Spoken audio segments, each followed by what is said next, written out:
Posted Gloves here, and today we are going to be talking about high harmonics and adding to our signals. So you've watched my FM Basics, our Sound and Synth series, and you know all about this, and you watched the previous video and got a little brush up on waveforms and what the jazz is with those things.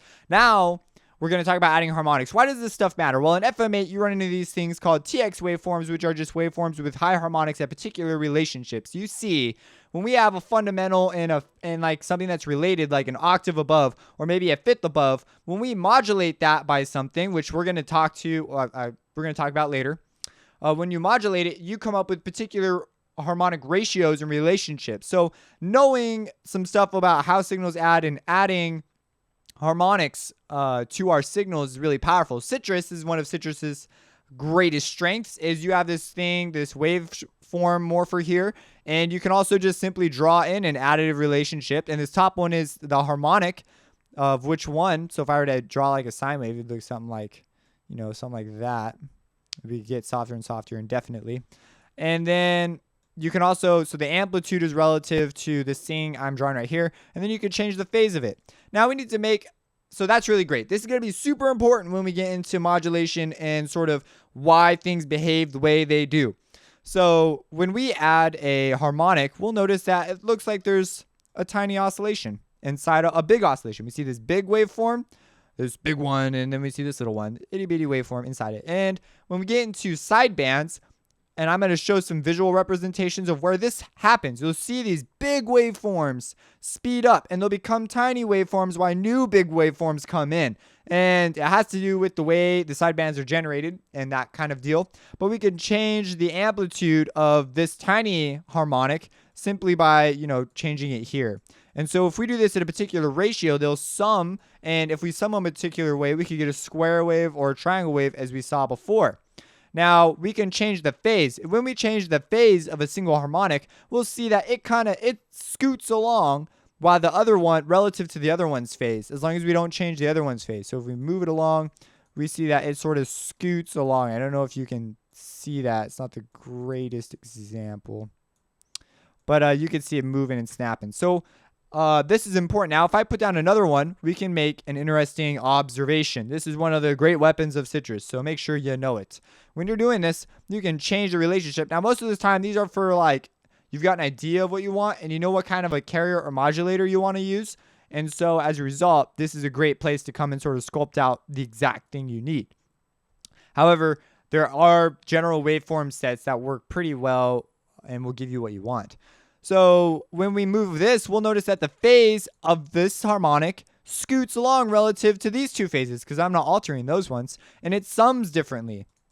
And I could do this with the other one, and I can scoot it relative to those two, and I can get a relationship that I want, something that I particularly am interested in. It would be so cool if I could zoom in on. I can do that. What am I even talking about? So I can move this around like so. It would be so cool if I had a feature that already existed. So if we have a whole bunch of high harmonics, I can make them sum quite differently simply by creating some sort of a ratio thing. And I can change the shape of my modulator. This is really nice. This is really cool. So why does it matter? Well, again, you'll see why it matters later on when we get into the modulation and what's going on. But you need to be aware that the phase changes the way signals add, which should not be news to you, but that these are options to you and that you have them available to you in a variety of other formats. Let me open up FM8, FM8, FM8. Here it is. Hopefully my sound doesn't crash. Okay, so I come over here to FM8 and go to the operator tab. And you see we have all these waveforms, sine waves. Oh, man, look at that. We got this matrix thing. We're going to talk about this. This is one of the scariest things. I think FM8's more straightforward in the way that it works. But Citrus is great, too. It's cool. It's a matrix. So as we come over here, we see that we have all these waveforms. Well, if I open them up, I have sine. I have the parabola, which is a little sort of a variation on the sine. I have a triangle, soft sat. They give us these. The reason we have these options and we don't in Citrus is because Citrus lets you make whatever the freak you want. Like, you want it, freaking make it. I guess I should play for you an example of a harmonic. So here's a tone. Here's one harmonic. I believe this is like 3 octaves or something up there.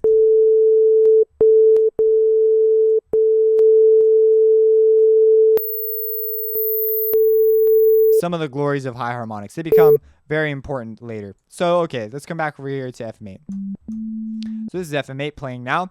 And right now, operator F's going out. And so I'm going to mess with operator F. So there's the sine. We have the parabola. Parabola has a little bit of higher harmonic information. So you got to remember, a sine wave, this is covered in my digital audio series. Go check that one out too. I believe I already said that in the required knowledge. But you got to remember that when a sine wave changes volume at all, you are introducing higher harmonic information. As a result, that higher harmonic information causes different modulation. So whenever you change the volume of any waveform, you're technically adding higher harmonic information, because the only way for it to move from one volume to another is it's got to change its harmonic information for a second to reach its new amplitude level. It's kind of a weird concept when you think about it, but it's something that like has to happen in order for it to work. So you need to be aware of that when you're messing with stuff. So anyways, we have these different waveforms, and they have different variations on high harmonics, the way they've mapped it. Maybe the curve pushes up a little bit more rather than down. This is all really important and will matter to you when you know what the modulation runs off of and what it's doing. So, okay, that's really interesting and stuff. A whole bunch of stuff that you're saying I'm going to understand later, but it's important, so I should pay attention to it now. What next, Mr. Gloves? Well, we have these soft square signs, these weird DC offset. Well, this one's not DC offset. This one is a sort of a unusual up and down with a sort of a bend in the middle. I can't blow FM8 up. At least I've not tried in the past. I think there's a way to resize it in FL and tell it to interpret it differently, though. So then we have these formant things. Formant. They're just sort of interesting waveform options that may be something you will be interested in later. Then we have these TX waveforms that have the higher harmonic information in them. And so it's interesting. Oh, there we got a DC offset. So we could control that the same way right here. Here's that one that we saw earlier. Here's that one right there. So you can see Citrus can do the same thing.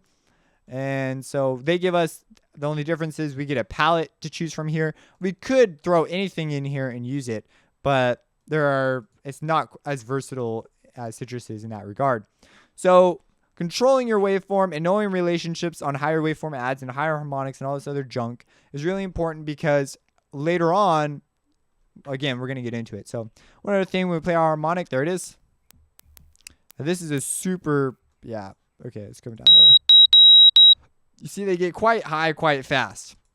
This is another thing that becomes important. Even though you can't hear this, you can't hear that. I mean, like, I can't hear it, and after it goes through YouTube, you certainly won't be able to hear it. But you can't hear it, but you can clearly see the effects of it. These are really fast modulations. In the digital land, everything's band limited. Well, this can affect our modulation capabilities in FM. So certain synthesizers will go about this just either limiting it or giving you so many sidebands above the hearing limit. Why would that matter? Well, because they can modulate stuff in the hearing limits, and as a result, you may want that information there, because the way aliasing works and all that other jazz, it can play a role in the way your synthesizer works. So oftentimes you'll have access to signals you simply are just not going to hear. As you can see, we get quite high quite fast. So that's something you need to be aware of, is that this band limiting works. Now you can see the octaves here too.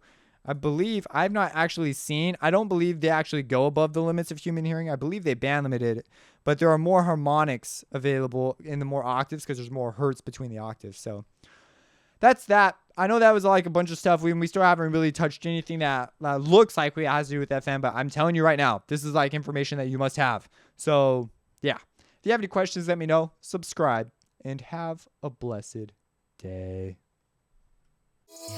Opposing gloves. Reversing.